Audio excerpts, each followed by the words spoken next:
तर काय चाललंय माझ्या काळजांच्या तुकड्यानं. आज होता आपला फूड सिरीजचा व्लॉग नंबर 3. तर व्हिडिओ हा शेवटपर्यंत बघा. तर व्हिडिओची सुरुवात अशी झाली की आज मला जायचं होतं कटिंगला आणि विदाऊट मित्राचं कटिंगला जाणं योग्य नाही म्हणून घेतलं मित्राला आणि निघालो. त्याच्यानंतर कटिंग वगैरे केली आणि त्याच्यासोबत मग निघालो चाट खाण्यासाठी. तर आज आपल्याला जायचं होतं चाट खायला जय मा शीतला चाट सेंटर, जे की लोकेटेड आहे तिरंगा चौक, एकदम केसरी मेन्सवेअरच्या अपोजिटमध्ये आहे. एक नंबर अशी टेस्ट आहे. मग भाऊकून घेतली आज आपण एक नंबर अशी शेवपुरी.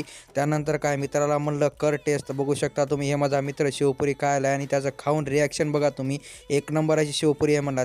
त्यानंतर आपण मागवली त्याच्याकडून आलूची तिकी चाट. त्यानंतर त्यानं तयार करू लागला आलूची तिकी चाट. त्याच्यामध्ये कांदा टाकला, कोथिंबीर टाकले, टमाटे, अद्रक लसूण पेस्ट, अशा सगळ्या गोष्टी टाकून आपल्या करचीनं हलवू लागला. तर त्याला विचारलं, बा तुझे ह्याच्यामध्ये काही स्पेशल मसाले पडतात का? तर त्याने म्हणला, दादा स्पेशल मसाले वगैरे काही नसतात, जे मार्केटमध्ये भेटतात त्याच गोष्टी म्हणताना आम्ही याच्यात टाकतो. त्यानंतर आलूची तिकी तोडली आणि टाकली. त्यानंतर त्याने त्याच्यामध्ये गोड पाणी, तिखट पाणी टाकलं आणि मस्त असं हलवू लागला. असं एकदम वाफा निघू लागल्या. फायनली आपली चाट तयार झाली. त्यानंतर त्यानं डोप्यात काढून घेतली.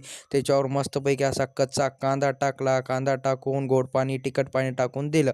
एक नंबर अशी चाट होती. जर तुम्हाला खायचं असेल तर जय मा शीतला चहा सेंटरला अवश्य भेट द्या.